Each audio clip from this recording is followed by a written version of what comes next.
E aí, que tal a gente abrir uma cápsula do tempo digital? Vamos voltar mais de uma década, lá para 2012, para entender como é que era o universo hacker naquela época. Bora nessa? Beleza, então vamos lá. O que a gente tem aqui é uma edição da revista Hacker Journal, direto de 2012.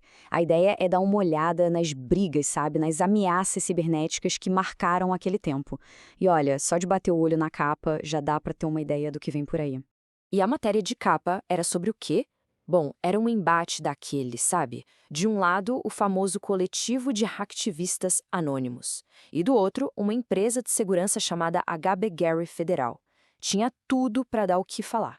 A faísca que começou tudo foi o seguinte: o CEO da HB Gary veio a público e basicamente bateu no peito dizendo que tinha conseguido se infiltrar no Anonymous.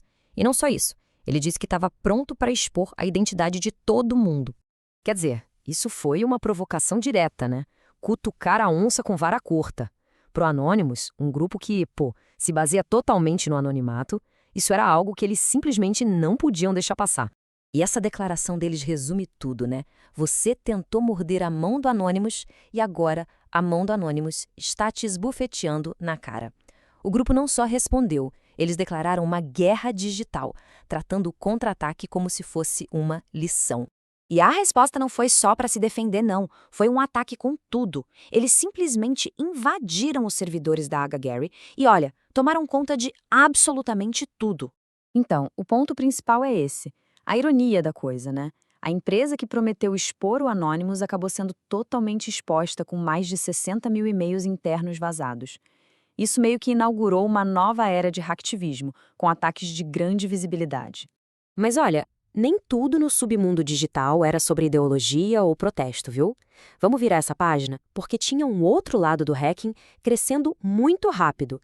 Um lado motivado por uma coisa bem mais simples: dinheiro. E é aqui que a gente entra no lado mais obscuro da coisa, o mercado clandestino cibernético. Pensa num verdadeiro mercado negro, só que digital, onde a mercadoria principal eram os dados roubados das pessoas. A revista mostrava em detalhes como esse mercado era sofisticado. E não era coisa de filme de espião, não. Era um mercado aberto para basicamente qualquer um que quisesse comprar informações pessoais e financeiras de outras pessoas. A matéria trazia uma espécie de cardápio do crime. É impressionante ver o quão específico e, pasmem, acessível tudo isso era. Olha só isso. Por apenas $2. $2 e alguém podia comprar os dados completos de um cartão de crédito. Subindo um pouco o valor, $180, o negócio ficava mais sério. Era possível comprar um cartão de crédito já clonado, prontinho para usar, com a senha e tudo.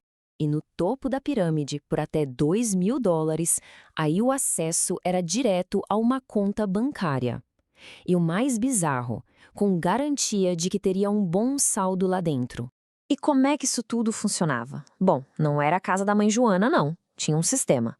Os vendedores eram anônimos, os compradores podiam ser de qualquer lugar do mundo, as transações rolavam por serviços como Western Union, Liberty Reserve, tudo em fóruns secretos protegidos por senha.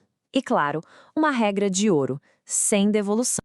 Ok, mas aí fica a pergunta, né? Como é que esses dados eram roubados? Muitas vezes a resposta é mais simples do que se imagina, começando com ferramentas bem acessíveis. E a revista trazia um exemplo bem prático disso.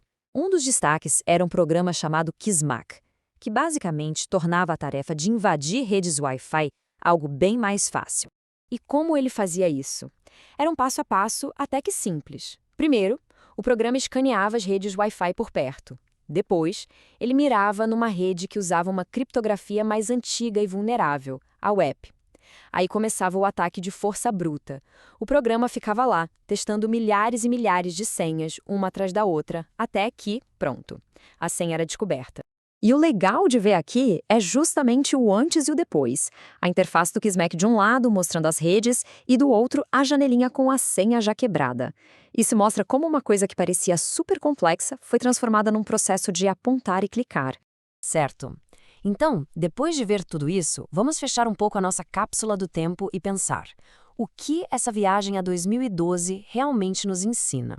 Dá pra gente resumir o cenário de 2012 em 3 grandes pontos, né? Primeiro, hacktivismo sendo usado como uma arma política. Segundo, o roubo de dados virando um negócio super organizado. E terceiro, ferramentas de hacking cada vez mais poderosas e principalmente mais acessíveis. Fica claro que as sementes do nosso mundo digital de hoje foram plantadas lá atrás. O hacktivismo, os vazamentos de dados, os programas de ataque fáceis de usar, nada disso sumiu. Pelo contrário, só evoluiu e se transformou nos enormes desafios de segurança que a gente enfrenta hoje. As ferramentas, claro, evoluíram muito desde então. Mas o jogo? Será que o jogo realmente mudou tanto assim? Fica essa reflexão sobre os ecos de 2012 na nossa vida digital de hoje. E é com essa pergunta no ar que a gente encerra essa análise. A história do hacking em 2012 mostra que, às vezes, para entender o presente e se preparar para o futuro da segurança digital, o melhor é dar uma boa olhada no retrovisor.